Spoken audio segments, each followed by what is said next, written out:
Howdy, y'all. How is it going? It is not my usual day to stream. However, oh, that's just less than weekends. Today, we're going to be learning. We're going to be watching this 12-minute video. And then there's a little comment he makes at the end of the video. We're going to read this article,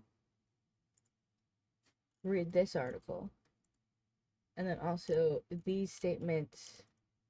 And I'm not going to say the name of this confederacy until I hear him say it again, so that we're pronouncing this correctly. And maybe we'll even take maybe just 2 minutes to sit there and listen to him say it over and over again. But I honestly don't think we'll have time for video games, because I have to go right after this in like literally less than 30 minutes. So we have to be super fast. Oh, okay. Also, thank you for the follow, John the Man, from 2 days ago. Appreciate it. Hopefully that's for my TikTok grind. Let's hop into it. Okay. Here's the year the stars fell. The year of Minnie Buffalo.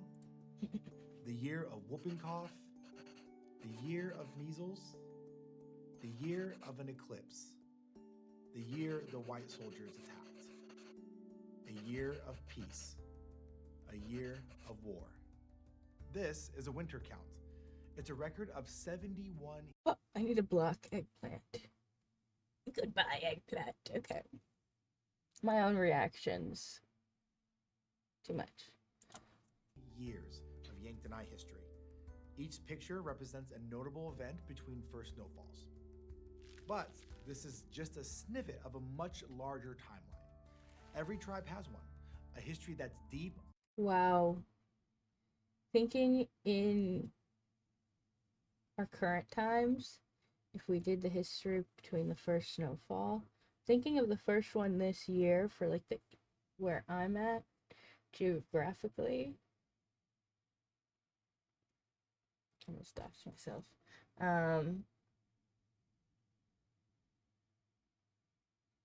When was it? It was actually a couple weeks ago. It is off. That's all I'm gonna say. Ongoing and totally unique. And yet, they're all unified by one thing. Hi, I'm Che Jim, and welcome to Crash Course Native American History. First things first, there's no way we can tell the entire history of indigenous people in what's now the United States, but that doesn't mean we can't bridge some gaps and add a little complexity to common understandings. Maybe we even go crazy and fix some misunderstandings. Studies have shown that across the board in US schools, students aren't getting much of an education when it comes to Native American history. In my experience, we learned about Native American history in, I think it was 3rd grade or 2nd grade. And that to me, I think, is criminal. Because you're literally, all that we did was looked at, like, they put a photo of, like, Native Americans or maybe people in Mexico going about their lives pre-imperialization and colonization. And they'd be like, tell me about this photo. What's in it? What are the people doing? And then that was it. And then fast forward to I think middle school, and it's 6th grade when they were like, oh yeah, remember the photos of those like Native Americans we looked at? Oh, we did some crazy stuff to them. Well, here's just a brief little. We're gonna spend maybe a week or two. Maybe not. I'm lying. We're gonna spend maybe a couple of slides in a PowerPoint talking about the crimes, and then we're gonna skip past that and go back to America. But anyways, Not by a long shot. As one Navajo Hopi student wrote in 2019, of the US history books used in my classroom, there are 307 pages, and only 10 pages talk about natives. So, yeah, this will be hard. Yep. And we won't cover everything, but we'll cover a lot of things. We hope to answer some big questions, leave you curious about others, and really blow your hair back with facts about how Native history has shaped our world today. So let's start with a word on words. There are over 500 Native tribes, also called nations, within the US alone. Some are recognized by their federal government and some aren't. Hmm. I'm a member of the Navajo Nation, not to brag.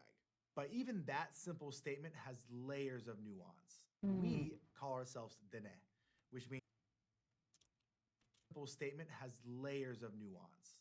We call ourselves Dene. Dinner. Dinner. That simple statement has layers of nuance. We call ourselves Dene, which means the people. Navajo is the name that came about thanks to Europeans. Some Dene folks use the term Navajo, others prefer not to. Hmm. It's a to each their own situation. Throughout this series, I'll use specific Native nations' names. So if I'm talking about the Kickapoo or the Hulapai or the Chickahominy, you'll hear me say so with perfect pronunciation to boot. So he's the guy to learn from. Okay, I'll try my best. And I'll use We'll have to double check him. the word native like a lot. I might say native folks or native people, but I'll also say indigenous. That's the broadest term for people worldwide who's been living in a particular place since before settlers arrived. Like, for example, in the US, the Aleut, the Chumash, and the Kanaka Maoli, all indigenous. But the Sami in places like Norway, the Maya in places like Mexico and Guatemala, and the Ainu in Japan are also all indigenous. And that way, we're kind of like cousins. Not by blood, more by vibes. You also hear me say American Indian, a label that some indigenous people embrace and others reject. Pro. It's been around for a long time. It's used in US laws, treaties, even the names of federal agencies like the Bureau of Indian Affairs. Indian is also just a term older Native people like to use, especially around other Native people.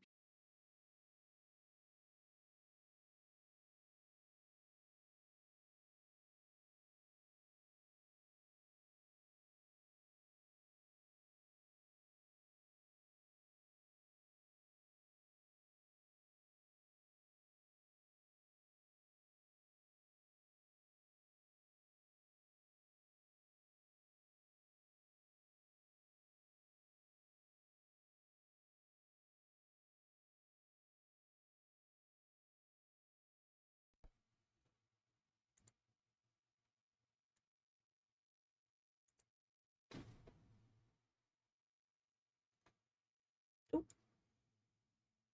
Yeah. People. Con? This is not India, buddy. Another con? Even though any native could self identify as an American Indian, it doesn't officially include all indigenous people.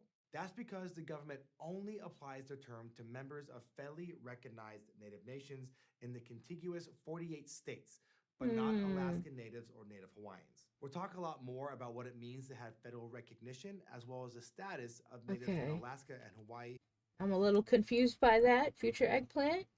Let's look into that. later in this series. For now, let's end this vocabulary lesson with Native American.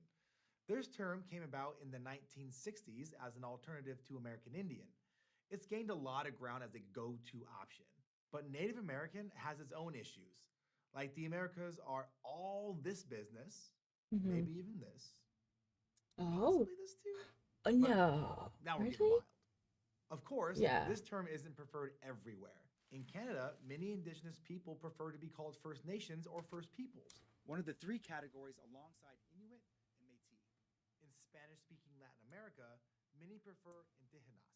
So, Native American isn't perfect, but it broadly describes Indigenous people within the US. At the end of the day, how natives choose to identify is very personal. I call myself Indigenous. I also call myself handsome and brave every morning in front of the mirror. Every As Indigenous you person should. has their own preferences when it comes to identity. Though, for the record, you're all brave and handsome. Just not as much as me. Behind the delivery trucks that keep your life stocked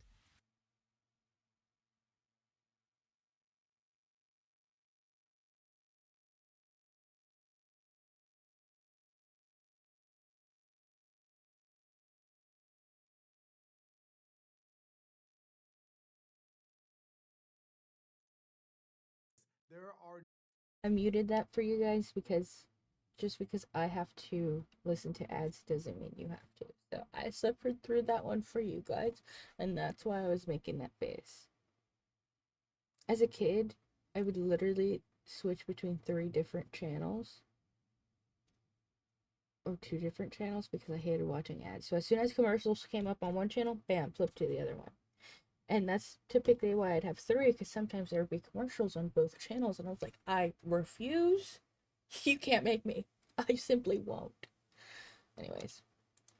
no definitive rules on indigenous terminology. There couldn't be. Like, remember how I said there are hundreds of native nations inside the US alone? Well, even that's complicated. About 40 native nations today have territory split in half by the US border, like the Kanien'kehá:ka or Mohawk Nation of Akwesasne to the north, or the Tohoto O'odham Nation to the south. And many, many, many native nations like the Ho-Chunk were forced away from their ancestral homelands and live in a totally different region today. But with just 24 episodes, we needed to narrow down so we have room to go deep. I think a lot. I need to open DuckDuckGo.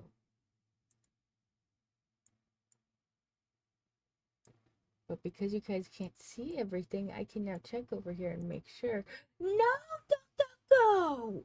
The reason I used you because you didn't have AI. Turn off the AI. Where did the Trail of Tears end? Trail of Tears Wikipedia. Site in Georgia. Okay.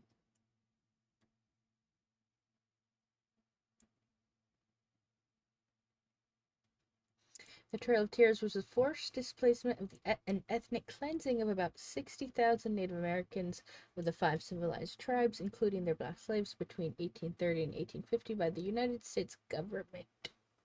As part of Indian removal, members of the Cherokee we're going to come back to this. But the point is, I want to see where it ended. I want to say their names because I want to recognize them. And I think that's more important than me being embarrassing. So, the Cherokee, the Muskogee, the Seminole. I apologize. He just said this one. The Chickasaw. No. And the Choctaw. No, we won't go all the way back. It will take a little bit. Okay. Nations were forcibly removed from their ancestral homelands to newly designated Indian Territory west of the Mississippi River after the passage of the Indian Removal Act in 1830.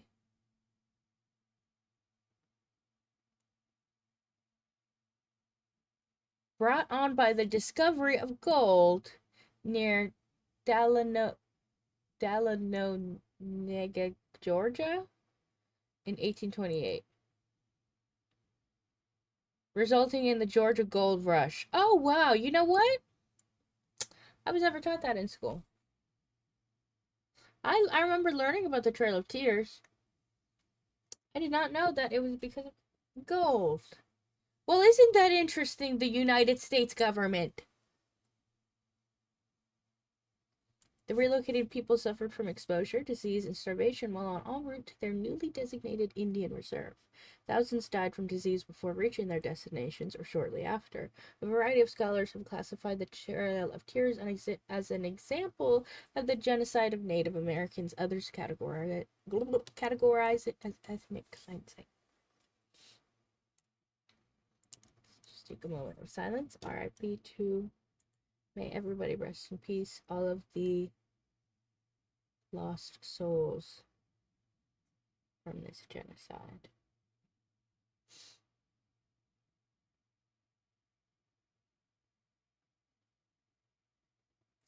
Okay. Hold on.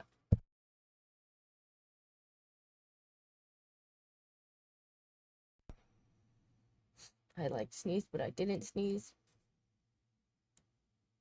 But now my heart is physically in pain.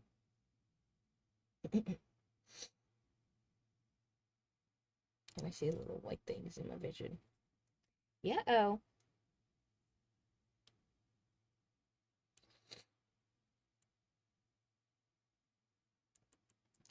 So it looks like here.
Okay, let's go. Whoops daisies. Had a bit of a sneezing attack. This is Florida, Georgia, Alabama, Mississippi, Louisiana. This was their territory.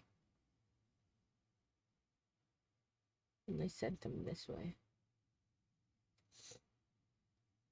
And if I'm not mistaken, I think. How many tribes? How many Native American tribes settled in Oklahoma after the Trail of Tears?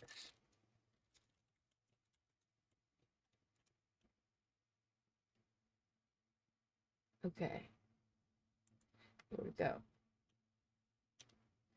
So,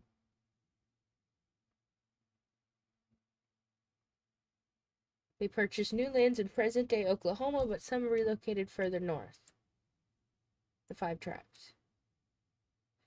The passage of the Kansas-Nebraska Act in 1854 led to renewed white settlement in these territories, and the immigrant nations located there were soon under pressure to move on. Texas too forced out all remaining tribal nations in 1859! The Civil War ended the removal temporarily. Tribal nations removed or assigned reservations in the area. What? I have to go sneeze again.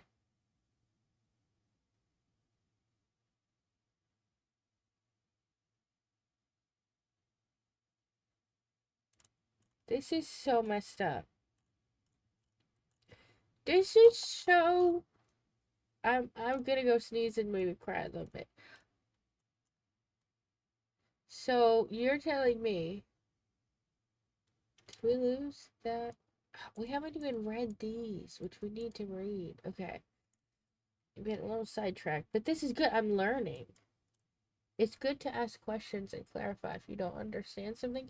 Ask a question, go research it, and go read a little bit. And honestly, I have a better understanding, I think, of these documents. I'll be right back. Oh my god. 1 second.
All is well, all is good. I'm sneezing a ton. Okay. Oh, something's happening. By accident.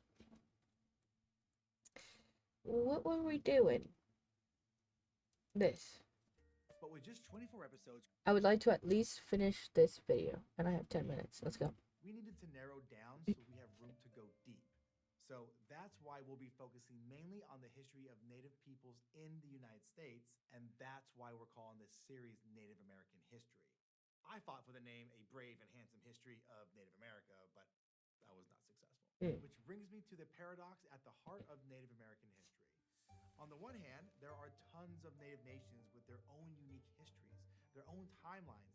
There is no single history that we can call Native American history. On the other hand, Native nations share some common experiences. Though they've happened in different ways, times, and places, those common experiences are a result of settler colonialism, a force that binds Native histories together. Remember back in the intro when I said that there's one thing that unites our histories? This is that thing. Let me break it down. We'll start with colonialism.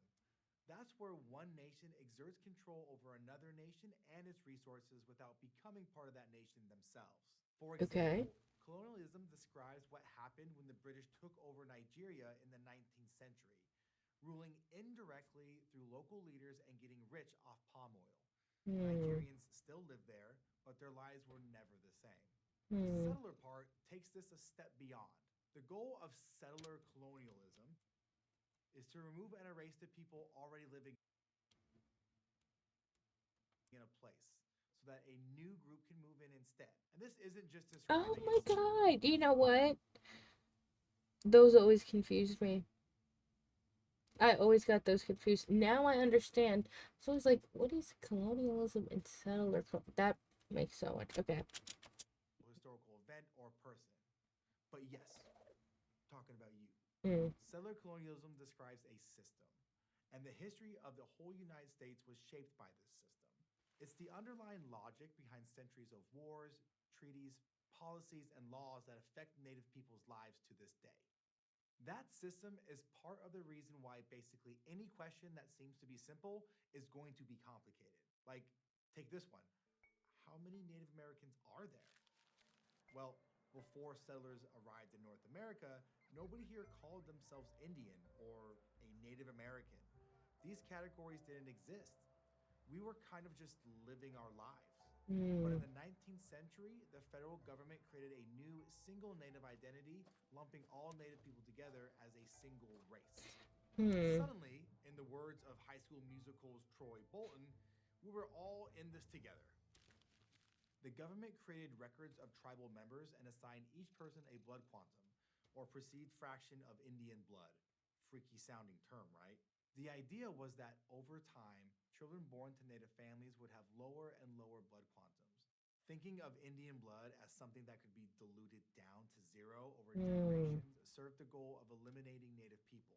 That's First, fucked up. so their land could be taken, and second, to eventually relieve the federal governments of its treaty and trust obligations to natives. But, hi, hello, we're still here. Plan failed. As of the 2020 US Census, about 9.7 million people, or 2.9% of the population, self identified as American Indian or Alaskan Native. Though this, too, is, wait for it, complicated. It's not Mm. clear how many of those people were enrolled tribal members, members of tribes the federal government doesn't recognize, or even just people who've heard family stories about their great great grandma being a Cherokee princess. Settlers have such big imaginations. Anyway, we're talking much more about Native identity in episode 4. For now, let's talk about what we mean by the history part of Native American history. The past 5 centuries have had an enormous impact on Native nations, but also the past 5 centuries are just a blip. About 20 generations. We often use the phrase since time immemorial, or the beginning of time itself, to describe natives' deep and ongoing presence on this continent. We're the descendants of the first inhabitants. We've been here continuously for thousands of years. Don't make me math the math on how many generations that is.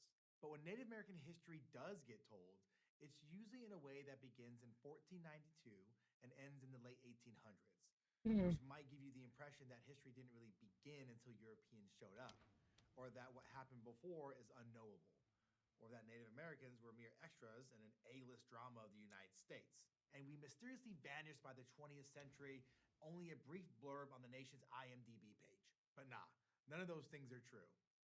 Again, hi, hello, still here. We made it.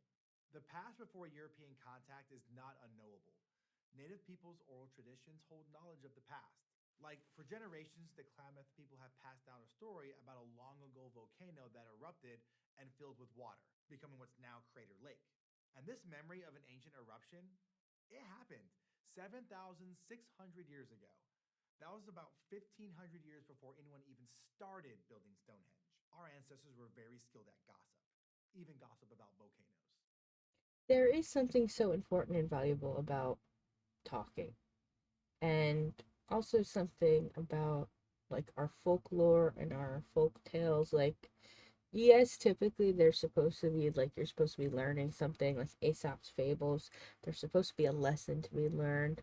But I think a lot of times, not a lot of times, but I think there are also examples of stories that are literally passing down like actual like history of the world. Like, I think there's, especially when multiple maybe nations who have no way to really interact will have tales about similar stories, which I think is so cool. I love that. Which is why we'll include stuff that happened before 1492. We're talking about the creation stories, worldviews, and connections to place, food, and ancestors that are thousands of years old and still endure today, despite settlers' best efforts to wipe them out. We'll also talk about how settlers' impact have persisted beyond the 1800s and continues to play out today. Often you'll catch me talking about last year and hundreds of years ago in the same breath, because the past and the present are connected, way closer than you might think, all wound together like braids or DNA or Twizzlers. Because when Native American history doesn't get told, the general public underestimates the ongoing impacts of colonization and discrimination. Native people get written out of the past and the present too. But it's time for that to end. Because without Native American history, there would be no U.S. history. The U.S. isn't even the oldest democracy around here. I see you, Haudenosaunee Confederacy. Wait, that is what we're gonna read about next time. Let's hear it one more time. The U.S. isn't even the oldest democracy around here. I see you, Haudenosaunee Confederacy's history. The U.S. isn't even the oldest democracy around here. I see you, Haudenosaunee Confederacy. Haudenosaunee Confederacy? History. The U.S. isn't even the oldest democracy around here. I see you, Haudenosaunee Confederacy. Haudenosaunee. History. The U.S. isn't even the oldest democracy around here. I see you, Haudenosaunee Confederacy. Why am I leaning that way when I have the headphones on my fucking head?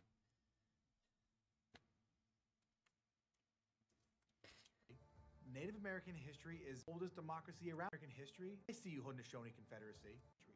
The U.S. in history is more than a single story. It's hundreds of timelines. The U.S. in history is more democracy around here. I see you, Haudenosaunee Confederacy. Haudenosaunee. No, there's something about my pronunciation that is off.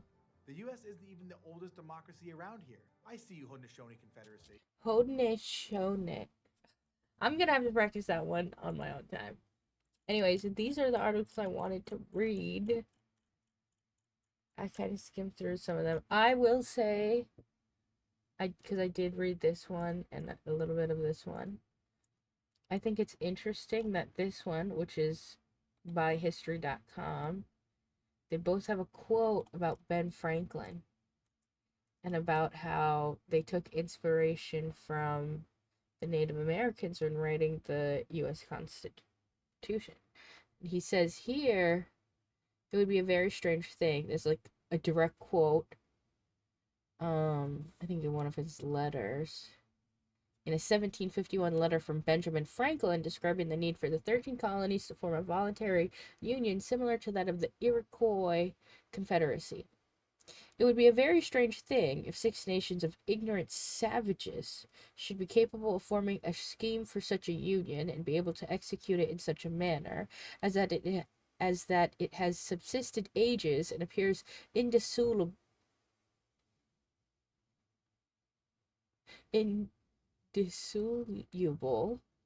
Okay, Benjamin Franklin, what the fuck?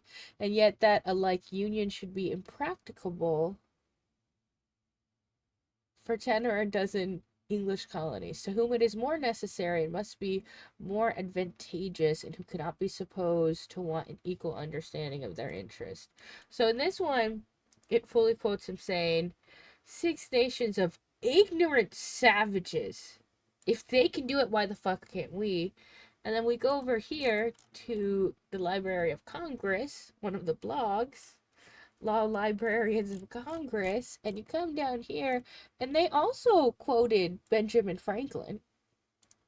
But very interesting here, they take out the part about him calling them savages. Instead, they say he was very familiar with the Haudenosaunee. No. Fuck. One more time. History. The U.S. isn't even the oldest democracy around here. I see you, Haudenosaunee Confederacy. Haudenosaunee Confederacy nations and their founding principles. He reviewed Cadwalder's The History of the 5 Indian Nations depending on the province of New York in America, and he wrote the article Short Hints Towards a Scheme for Uniting the Northern Colonies. Franklin wrote to his printing partner, James Parker, it would be a very strange thing if the 6 nations ... This is that ... should be capable of forming a scheme. So I just think it's very, just a little interesting little tidbit. I didn't even read the full articles, but just seeing that, I was like, oh, well, that's, huh. Huh, Library of Congress. Just a little bit of, how do you say nobody is immune to propaganda? Is that propaganda? Or is that censorship? Anyways, we will read these and learn more about this Confederacy, because this is a great deal of basically what inspired the US Constitution. But I think from the little TikTok that I saw, and I would like to fact check it here and read about this and everything, my understanding, they basically took out stuff so that they could, like, their version of the Iroquois, I think, I'm a little confused on if it was their confederacy or the Iroquois government. But essentially it was like the US Constitution plus, like, you should never enslave people, everybody should be on equal standing and stuff like that. And Benjamin Franklin then was like, yeah, let's get rid of that stuff. No, you're 3/4 of a man. And, anyways, that's why I want to learn about the actual Confederacy and the Constitution to see what the U.S. Constitution should have been, essentially. Like, they should have just joined their Confederacy. They had a nice thing going. They could have just joined it. Oh my god. I'm imagining a very different, beautiful world. Anyways, we'll keep learning about this stuff. I will see y'all later, alligators. And we will continue to watch all, I think, 25 videos while also learning. And the goal is to watch the video, learn from that, and then research outside of that and make sure we are further digging deeper into stuff in the video. Like, for example, all he said is, I see you. History. The U.S. isn't even the oldest democracy around here. I see you, Haudenosaunee Confederacy. That's all he said. He didn't even really go into detail about them. So that's why it's like, let's watch these videos and then actually research and dive deeper into the videos and into stuff mentioned in it so that we can further our knowledge. And then after we do this, I think maybe we'll actually do the U.S. History Crash Course. We were going to possibly watch one on, like, the U.S. Constitution today. And I was like, no, let's start with the actual beginning of Turtle Island, which is what the Native Americans called the United States of America. Anyways, no fun fact, because that was your fun fact, the whole video. All 42 minutes. I'm gonna move that back over there. All 42 minutes. There you go. That's your fun fact. That's our video. We learned a little bit. I don't know what happened. I'm sneezing. I'm congested. It happened like that. I was just like, oh, I'm sneezing, and now all of a sudden, I'm congested. I'm gonna go blow my nose again. Oh my goodness. I don't know. Genuinely. Is it the makeup? I don't know. No idea. But it was very fun learning. And this reminds me of when I was preparing for my AP test in high school.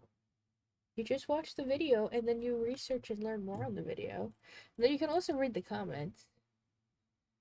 Maybe I'll do that later. Yeah. Yep. Yep. Yep. That's crazy. Yuppers. Oh my goodness. Oh, nice. Nice. I'd like that, but I'm not signed in.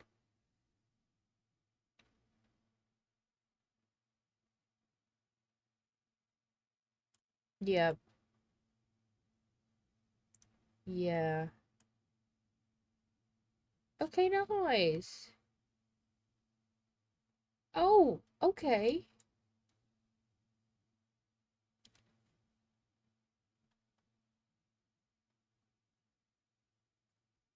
We will have to check that out. We're not a teacher, but I would like to see that. Maybe this will also be for. Oh, this is a book. This is a book. I have to read this. Yes, this is a book. Okay, nice. We'll add that to our list. Anyways, I will see y'all later. Take it easy. America is at, I think, a tipping point. I have to sneeze. Hold on.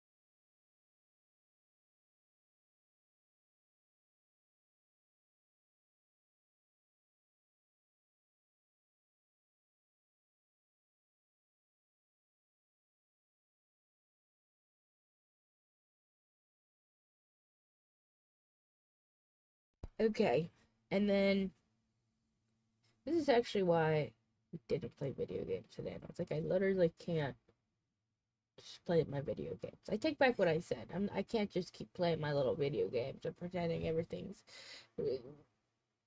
fine and dandy. It's fucking insane in America right now, and I will do want to take this moment to acknowledge the passing. Oh, we gotta fix this. We gotta fix this. Hold up.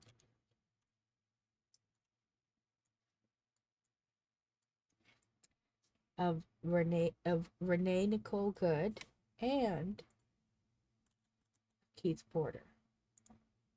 Two U.S. citizens. Keith Porter was a 43-year-old father of two who was fatally shot by an off-duty ICE agent. And Renee Good also was a mother. She was in the car with her wife and her dog. And I saw the video. You can see a little clip of it here.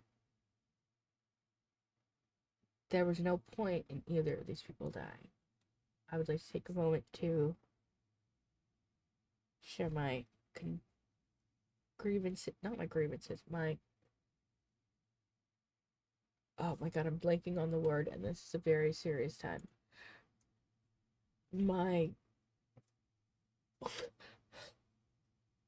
It starts with a C. Condolences, my condolences to their families.